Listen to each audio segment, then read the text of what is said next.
The concepts that I'm going to be talking about are not new, and it's not something that I came up with. This information is out there, has been out there for years. It's just that, again, some people know about it, some people don't. So going from basically your upper right, this concept: bank on yourself, fire your banker, bypass Wall Street, take control of your own finances. So essentially, it's I'm going to be taking pieces of these different concepts in these books, and there are a lot of other books as well. These are just some of the ones I like. So as opposed to you reading all these books, I'm going to kind of give you a condensed version. I'm going to take different concepts from each and kind of push it all together into one comprehensive plan. Lower right hand side, it says become your own bank, 5th edition, unlocking infinity banking concept. So infinity banking, you guys can Google this. This is actually a concept where people use their life insurance policies like a bank account. And they have a whole bunch of different strategies behind that and what the advantage of doing that is. So I'm not going to get into that much detail on that. Just want you to let you know there are variations on these themes that I'm going to be showing you. So I'm showing you something specific, basically leveraging it the same way, but doing something specific as it relates to real estate. But you can do any number of things with it. Upper right-hand corner, this is just a kind of a good overall book: Money, Wealth, and Life Insurance, how the wealthy use life insurance as a tax-free personal bank to supercharge their savings. So that's kind of self-explanatory. The book down here on the bottom, is one that I just started reading. This is Tax-Free Wealth. This is actually Robert Kiyosaki's CPA. Robert Kiyosaki's CPA wrote this, and this talks more about the asset protection side. It's not specifically going into life insurance. It talks about that, but it does talk about just the overall aspect of why you need to focus on both tax savings as well as protection, tax savings as well as asset protection, because, it's great to make money and not have to pay taxes. But if you leave yourself exposed, then, it's still not going to necessarily benefit you as much. And then, of course, the book here in the middle is one of my favorites, called The Power of Zero. And Power of Zero is a really good book because it kind of breaks down in a lot more detail than I will here some of the benefits that the tax-free, are basically how you can get to a 0% tax bracket, in retirement, so you're not paying any taxes. So one of the basic concepts of money in general is something called the rule of 72, or the magic of compound interest. This was developed by Albert Einstein, and basically what he says, if you take 72 and you divide by the interest rate you're getting, you're going to get a number, and that number is the number of years it would take your money to double. So say, for example, you had $10,000 in an account at 1%. You take 72, you divide it by 1, and which equals 72. So what it's saying is that at 1%, it's going to take you 72 years for your $10,000 to become 20,000. Very simple. So obviously, the larger your rate of return, the shorter period of time your money will double. So at 4%, your money is doubling every 18 years. At 8%, your money is doubling every 9 years. At 10%, your money is doubling every 7.2 years. But there's a big drastic difference as to how much you will have based on how much your money is doubling. 40,000, 160,000, 320,000 with the same amount of money with a person at the same age, simply because their money is doubling faster. So this is just to let us know, obviously we want a higher interest rate, but this really helps us understand why a higher interest rate is important. Even the difference between 8% and 10% is a big difference, because depending on how many years you have and how long it's doubling, is literally a difference of 100%. Okay. All right. So next we want to look at some categories of taxes, because you saw all the earlier books about, taxes, tax strategies, tax free. The biggest impediment to most of us from a financial perspective is going to be the taxes. So again, not going to go into a lot of this, but I just want to give you high level that there are three categories. That's the real most important thing. Wherever our money is working, there's three categories. It can work in a tax.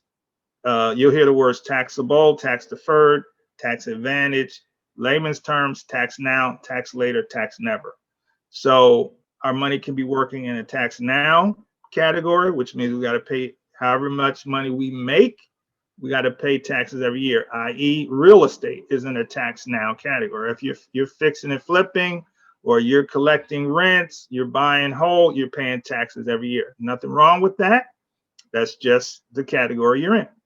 Tax later, we have, or tax deferred, generally things we have with employees, 401ks, IRAs, which of course we can set up our own IRAs, annuities, pension, things like that.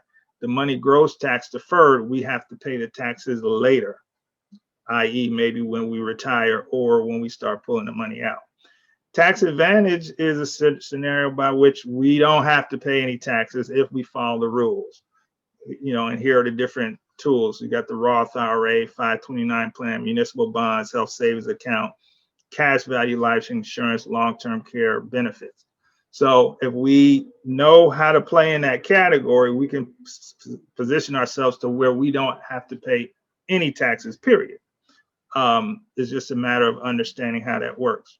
Now, from the next thing is, so if we think of it like rule of 72 is what our money is doing. Am I getting 4%? Am I getting 8%? Am I getting 10%?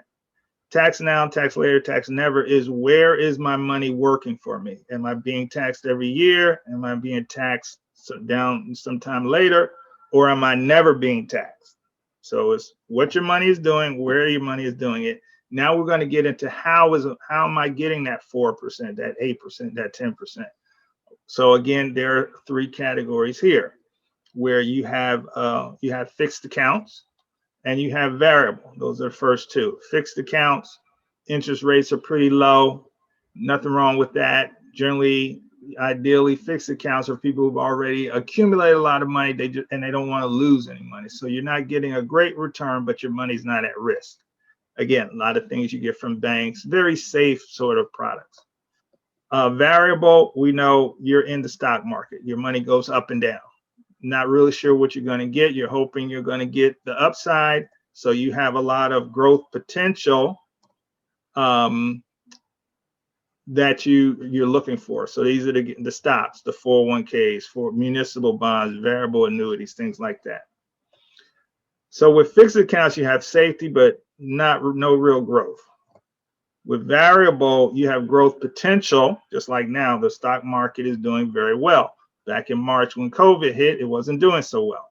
So it's up and down. So you have the growth potential, but no real safety. It could crash again next week, or it could go up another 2,000 points. Who knows? But there's something in the middle of these two, and that's called index. Now, if you want to Google this, Warren Buffett talks a lot about index, and there's a couple different categories. You have index products, you have index funds, you have ETFs. I'm going to talk to you about index products, but from an index perspective, it's definitely a good category because essentially what happens is you kind of have the best of both worlds. You want the growth potential, but you also want to have safety.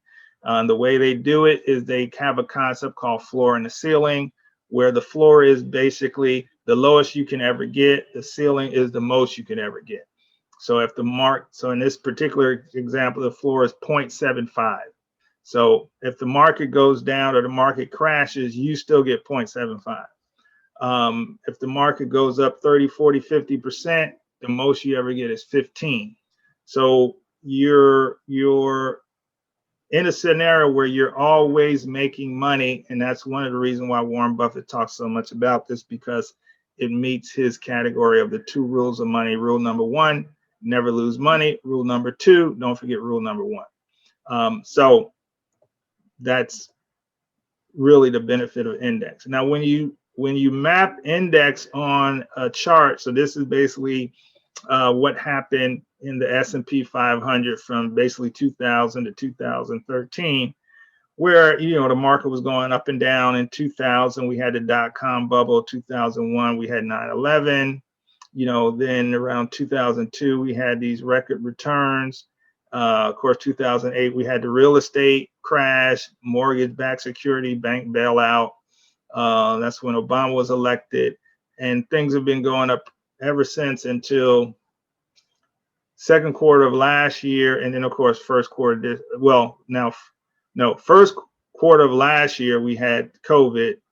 Second quarter of 18, of 19, because we're in 21, we had a pretty significant downturn. But if you were in an index, just by showing this quickly, what you do, you're putting yourself in a scenario where your money is always growing, regardless of the market. So either you're going to get 0.75 or you're going to get 15%. So you're always going upwards. You're not what I call riding the roller coaster, the up and down, the up and down. You don't get all of the up, but you get none of the down. So you're pretty much always trending upwards. And that's the whole concept behind index. Now, so so a lot of you have seen that before, but I wanted to give that foundational information for a few of you who have not joining that. Okay. So if we look at those 3 things, so we look at rule of 72, we want our money to double as fast as possible. So we'd like something probably in between that 8 to 10%. Also, from the tax now, tax later, tax never, obviously, if we had our choice, we want to take something from the tax never category or the tax advantage category. Also, from a growth perspective, we understand fixed, we understand variable, but we probably want something from the index because we always want to make money and we never want to lose money. Well, there's only one financial product that meets these 3 criteria, and it is cash value life insurance. So that's why you saw all the books you saw earlier about wealth and life insurance. It's not a secret. It's something that we're not taught. So trust me, the wealthy know very well how this works. Now, and specifically within that category of cash value life insurance, within that category of cash value life insurance, there is a specific one type called universal life. So we're looking to hey Gabe, go ahead and mute your phone, buddy. If we're looking to kind of get the best of all worlds, and again, if we're looking to have the best of all worlds, what you'll realize is when you start to read the IRS code and you see what the wealthy are doing, it becomes very clear that you really need to understand how the life insurance side works. Actually, not even for the life insurance part of it. That's just kind of a nice to have. You want to understand it from the growth, or for lack of a better term, the investment part of it. That's because that's what the wealthy people focus on.